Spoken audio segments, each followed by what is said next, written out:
3. Jangan lupa subscribe ya.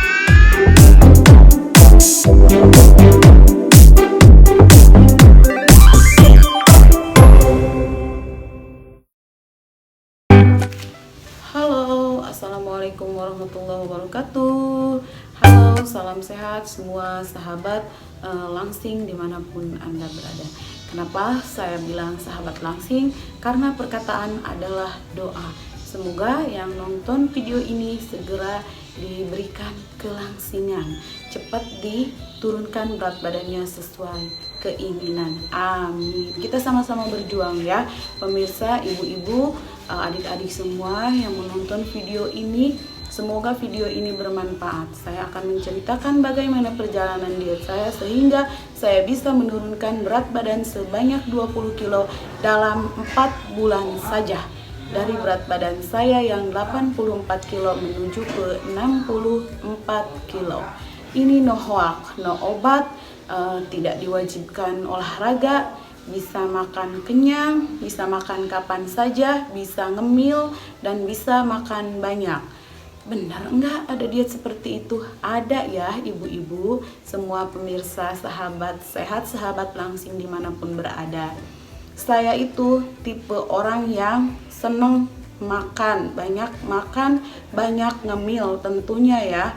Kenapa akhirnya saya jadi gemuk sampai di angka 84 kilo. Saya bukan tidak diet, bukan tidak pernah diet. Saya sering melakukan diet. Banyak diet-diet yang sering saya lakukan tapi berakhir dengan kekecewaan karena selalu gagal. Kenapa gagal? Karena saya tidak mampu untuk konsisten menjalankan pola diet itu.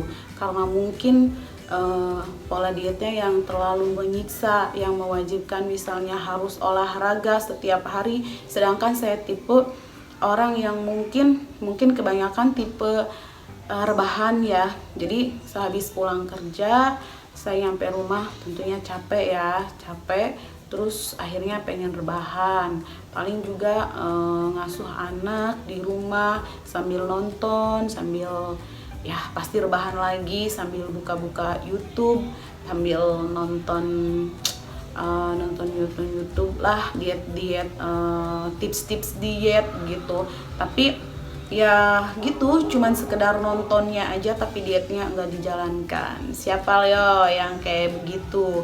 Hampir tiap hari buka YouTube diet tapi dietnya tarsok. Nah kalau begitu itu nanti kapan langsingnya? Nah kali ini di video ini saya akan ceritakan bagaimana diet yang saya jalankan yang membantu saya bisa menurunkan berat badan sebanyak 20 kilo selama 4 bulan. Tapi jangan dulu berkomentar negatif dulu ya. Diet ini memang ada yang pro dan kontra, tapi itu dikembalikan lagi kepada diri kita masing-masing. Kalau saya sendiri, saya merasa cocok dengan diet ini karena ini pengalaman saya, ini nyata dan ini terbukti bahwa saya bisa menurunkan berat badan 20 kilo dalam jangka waktu 4 bulan saja tanpa obat, tanpa harus diwajibkan olahraga. Kita hanya diwajibkan untuk bergerak. Wajar ya, masa kita mau diem aja? Nggak mungkin kan, namanya manusia. Pasti kita ada bergeraknya. Boleh kita bergerak, misalnya ngasuh, jalan kaki, nyuci baju, nyuci piring, nyapu, ngepel. Itu saja sudah cukup kalau di diet ini. Nggak usah diwajibkan misalnya ibu-ibu harus obik, ibu-ibu misalnya harus nge-gym atau apa. Tidak usah bu. Metode diet ini cocok banget nih buat kita para ibu-ibu yang mageran, ibu-ibu rumah tangga, apalagi ibu-ibu rumah tangga plus juga ibu-ibu yang bekerja. Nah diet ini yang mungkin sudah banyak yang tahu ya, diet ini tuh diet enak, bahagia, menyenangkan atau disebut DEBM. DEBM ini pertama kali ditemukan sama Suhu Robert Hendrik Limbono. Terima kasih Suhu Robert yang sudah mau berbagi ilmunya sehingga saya bisa mencapai di angka sekarang ini. Karena Saya tadinya nggak percaya nih, nggak percaya banget sama diet ini. Masa sih diet makannya enak-enak, terus masa sih diet itu kok dietnya makannya lemak-lemak sih? Mana bisa gitu turun berat badan. Soalnya yang saya tahu selama ini diet itu kita nggak boleh kan makan yang digoreng, nggak boleh makan lemak kayak keju, jeroan, lemak sapi, terus kulit ayam kayak gitu. Tapi kalau ini dia terbalik, berbeda banget dari metode diet yang pernah saya kenal. Makanya awalnya saya nggak percaya, sampai suami saya pun nggak percaya. Masa sih katanya, kok diet makannya enak-enak terus? Kok diet makanannya yang digoreng-goreng terus? Kok diet makan terus? Nah, pas tiba-tiba setelah dapat 3 minggu, saya konsisten banget nih dengan pola diet itu. Wow, semuanya juga pada bilang, kok kurusan? Ya, dalam jangka 3 minggu baru terlihat hasilnya. Saya sudah turun berat badan sebanyak 8 kilo. Saya juga aneh loh, aneh, takjub banget pas saya ngerasa kok baju-baju saya pada longgar ya. Nah, dari situ saya mulai semangat nih, banyak yang komen, kurusan, kenapa sakit ya? Kurusan gitu. Waduh, seneng banget tuh. Ibu-ibu tuh paling seneng banget, cewek-cewek dimanapun di dunia ini paling seneng banget kalau ada yang bilang kurusan, ya kan? Dan paling gondok kalau ada yang bilang, kok gendutan, pasti nggak suka kan? Nah, setelah saya dapat komenan kurusan dan banyak yang komen, pokoknya aneh ngelihat saya tiba-tiba kok kurusan gitu, cepet banget 3 minggu saya sampai turun 8 kilo. Nah, dari situ tambah semangat dong saya untuk terus konsisten di DBM ini. Akhirnya saya mencoba terus mencoba. Nah, setelah itu tiba-tiba turun lagi nih, turun lagi banyak. Dan pada banyak yang bilang, pada yang tanya, pakai obat apa sih kok bisa kurus? Bener-bener nggak pakai obat nih saya, mereka nggak percaya, nggak mungkin deh. Pas gitu dapat 3 bulanan saya tuh turun 18 kilo dan itu terlihat banget perbedaannya. Nah, cuman karena saya dulu itu orang yang paling tidak memperhatikan penampilan, dandanan, skincare segala macam, penurunan berat badan saya yang terlalu cepat, waktu itu 3 bulan udah turun 18 kilo, itu membuat bukan bergelambir, enggak sih, kalau di badan enggak bergelambir gimana gitu, cuman di muka saya kelihatan. Jadi kantong mata saya terlalu cepat nurun, dan waktu itu perbedaan drastis terlihat banget itu pada bentuk muka saya yang dulu emang bulat banget gitu, tiba-tiba agak tirusannya itu cepet gitu. Makanya banyak yang bilang, udah sih jangan diet lagi, kok sekarang kelihatannya layu gitu. Emang sih gitu, saya juga ngerasa gitu, muka saya tuh beda banget karena dilihat dari perubahan kantong mata.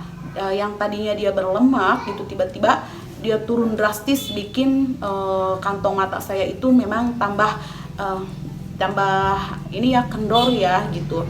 Tapi nggak masalah lah kata saya, nggak masalah gitu. Kalau untuk muka perawatan itu udah banyak banget gitu perawatan, tinggal modalnya aja gitu, kita bisa ke klinik kecantikan untuk memperbaiki kondisi muka kita. Tapi kalau untuk badan gitu susah banget nyari klinik yang buat nurunin berat badan. Kalaupun ada itu biayanya mahal banget deh.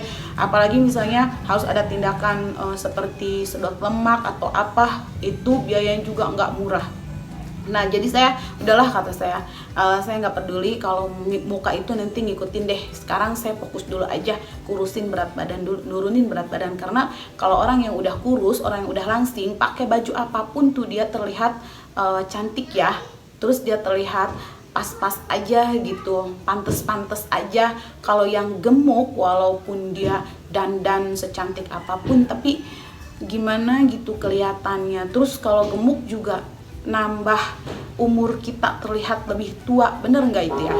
Bener kan ya ibu-ibu ya?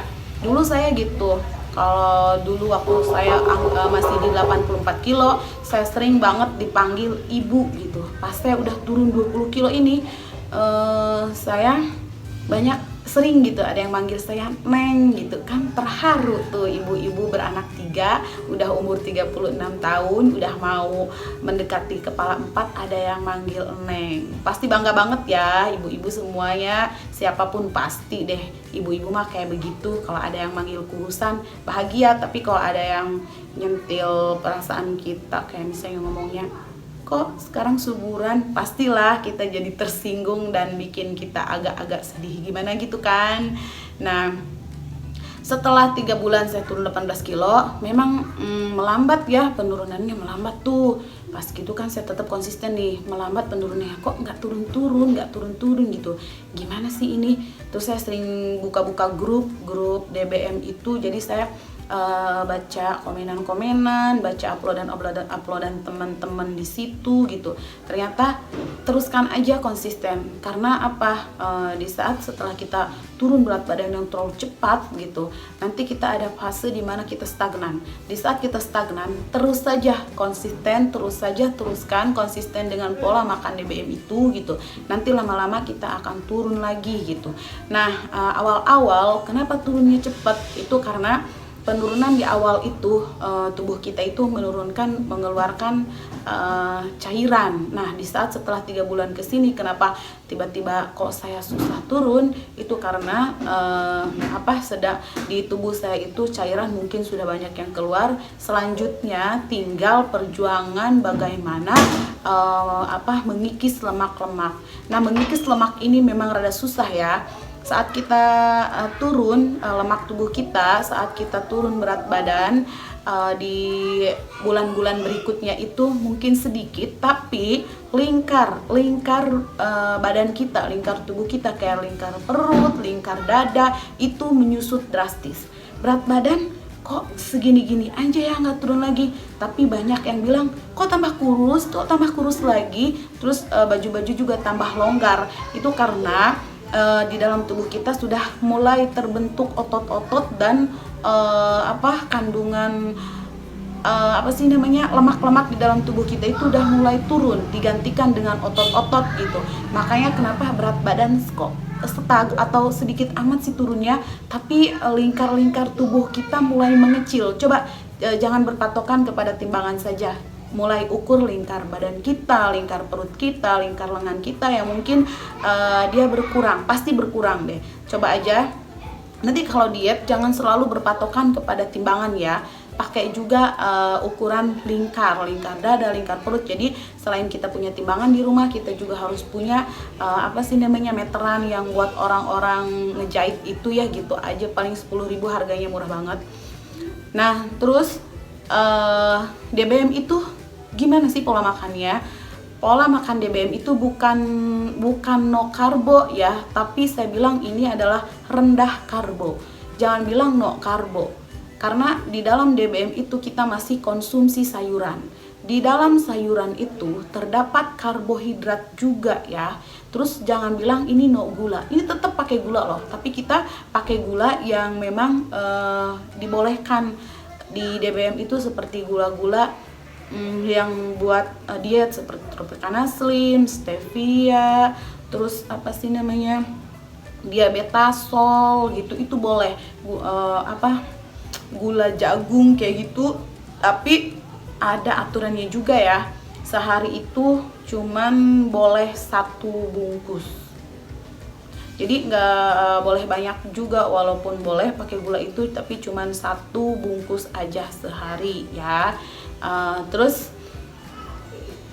selain itu di DBM itu juga kita tidak boleh mengkonsumsi makanan yang diolah dari tepung-tepungan. Tepung-tepungan itu seperti ya kita gorengan, udah digoreng, udah pakai tepung lagi gitu, itu nggak boleh. Biskuit gitu, terus wafer, kue jajanan pasar kayak gitu, itu nggak boleh. Oh iya, kalau karbohidrat apa tuh gitu? Karbohidrat itu nggak cuma nasi putih, pokoknya semua nasi, mau nasi hitam, nasi merah, roti, jagung, kentang, ubi, singkong, itu semua pantang di DBM ya. Terus gimana kak kalau nggak makan nasi nanti lemas? Enggak kok, nanti awal-awal memang kita lemes, tapi setelah itu kita akan terbiasa, tubuh kita itu nanti akan terbiasa dengan mode yang low karbo. Kita hanya dapat karbohidrat itu nanti dari sayuran ya. Terus gula, semua gula tidak boleh, gula merah, gula putih, mau gula karang, pokoknya semua gula itu sudah tidak boleh dikonsumsi lagi ya, hanya boleh gula diet yang tadi itu. Terus tepung-tepungan semua ya, tepung-tepungan tau lah gitu, cilok kayak gitu juga, empek-empek itu kan terbuat dari tepung-tepungan, itu juga nggak boleh ya. Nah terus kok ini nggak boleh, itu nggak boleh, terus yang dimakan apa gitu. Yang dimakan di DBM itu adalah protein hewani yang bisa dimakan bebas 24 jam serta lemak hewani dan lemak dari alpukat.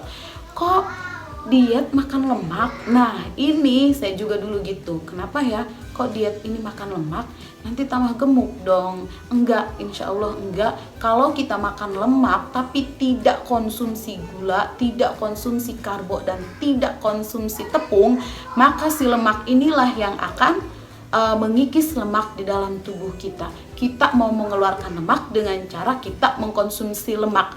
Aneh kan ya gitu, tapi coba deh praktekin, dan ini bukan hoak dan bukan katanya, tapi saya sendiri yang sudah mengalaminya ya.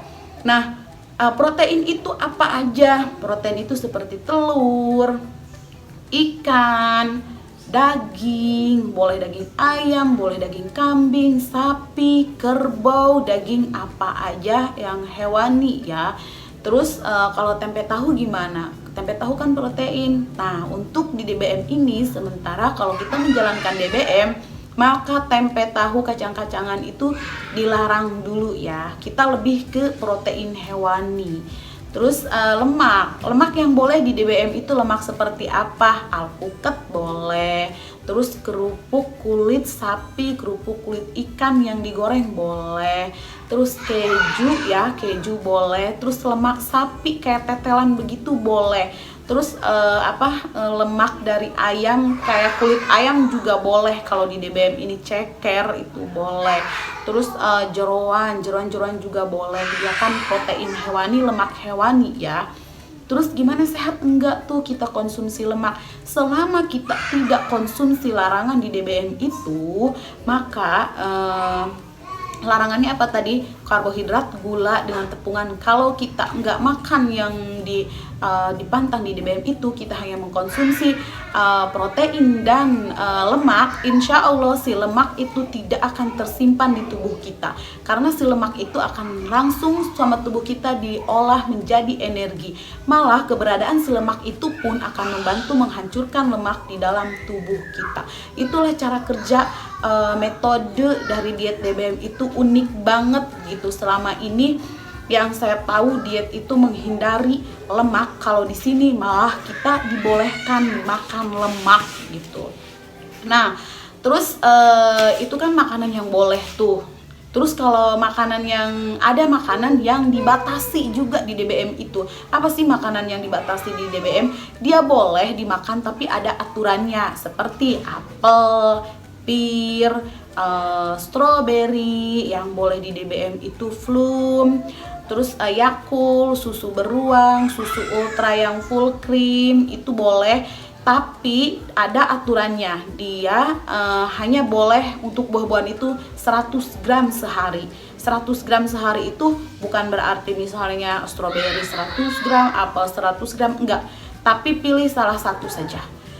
Nah di saat di hari itu kalau kita sudah makan strawberry, kita tidak boleh makan makanan pantangan, makanan yang dibatasi lain lagi. Misalnya Yakult kan dibatasi. Nah kalau kita hari itu sudah makan strawberry, maka Yakult nggak boleh dikonsumsi lagi di hari itu, kasih jeda waktu 24 jam atau keesokan harinya. Terus ada aturannya lagi. Untuk konsumsi makanan yang dibatasi di DBM itu, kita nanti tidak boleh mengkonsumsi lemak. Jadi kalau kita hari itu sudah minum Yakult, maka hari itu kita tidak boleh konsumsi lemak ya. Kayak santan kemasan cair itu ya, kemasan yang cair itu kan boleh DBM. Kalau kita sudah minum Yakult atau minum susu ultra, atau misalnya makan apel atau strawberry atau pir itu, maka di hari itu kita nggak boleh tuh ketemu sama santan, nggak boleh makan lemak-lemakan, lemak hewaninya, terus keju, itu nggak boleh di hari itu disatuin dengan makanan yang dibatasi di DBM ini. Lalu ambil jalan amannya saja kalau begitu. Kalau misalnya kita tidak tahu nanti aturannya, kalau belum paham banget, lebih baik kita ambil amannya aja. Kita konsumsi makanan yang bebas di DBM 24 jam saja. Kalau saya sih biasanya memang menghindari ya makanan-makanan yang dibatasi di DBM. Oh iya, kuaci juga boleh ya. Kuaci itu segenggam sehari boleh, tapi dia yang dibatasi ya, makanya dia nanti nggak boleh ketemu sama lemak. Nah, untuk mengambil jalan amannya, saya sih mengurangi konsumsi makanan yang dibatasi. Saya lebih banyak mengkonsumsi makanan-makanan yang memang bebas di DBM, yaitu protein. Nah, kalau protein kan kayak ayam gitu, terus kan kayak telur atau gimana gitu, telur lagi, ayam lagi gitu, terus kitanya pasti bosen kan. Nggak, tenang aja. Kalau kita nanti nanti kita ikut diet itu, terus kita masuk ke grupnya itu, nanti banyak inspirasi makanan-makanan, olahan makanan dari telur, kebanyakannya dari ayam, dari ikan, jadi diolah nanti jadi cemilan. Kayak telur nanti kita bisa bikin bakwan KW gitu, terus bisa bikin martabak KW. Terus kalau yang seneng bakso di DBM bisa makan bakso, kita bikin bakso KW misalnya dari ayam atau dari daging sapi, tapi tidak pakai tepung ya, kita hanya boleh pakai telur. Jadi ayam dikasih telur terus di blender kayak begitu, terus nanti kita bulat-bulat dia jadi bakso, bisa ya. Terus cemilan yang boleh lagi tuh yang bebas di DBM tuh ya, lemak ya, kayak lemaknya itu kayak alpukat, keju, santan sasa cair, terus kerupuk kulit sapi, kulit ikan, itu boleh di DBM. Untuk inspirasi olahan-olahan untuk makan dan cemilan di DBM itu seperti apa, nanti saya akan membuat video terpisah lainnya ya. Kalau di sini terlalu panjang nanti, jadi insya Allah nanti saya akan upload menu makan pagi seperti apa, menu makan siangnya seperti apa, terus menu makan malam, dan cemilan-cemilannya seperti apa di DBM, biar kita lebih jelas lagi nanti ada di video berikutnya. Sementara untuk bayangan aja ya, kisi-kisinya. Jadi kalau pagi itu kita di DBM itu sarapannya ya sarapan protein, kayak misalnya pagi kita makan telur rebus, boleh direbus. Kalau kita misalnya bosan dengan direbus, boleh digoreng, boleh di dadar, boleh di mata sapi. Kalau misalnya kita bosan dengan telur itu, kita bisa pagi-pagi itu sarapan dengan ayam, ikan gitu ya. Terus kita minumnya kopi, tapi kopinya pakai gulanya gula diabetasol gitu, gula Tropicana Slim.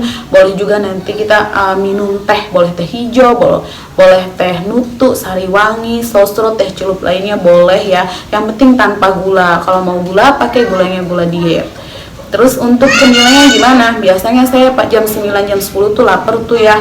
Nah, sebelum itu jam 9 itu diwajibkan untuk minum dulu 3 gelas. Kalau memang kita nggak bisa minum 3 gelas, kita cukuplah segelas 2 gelas aja.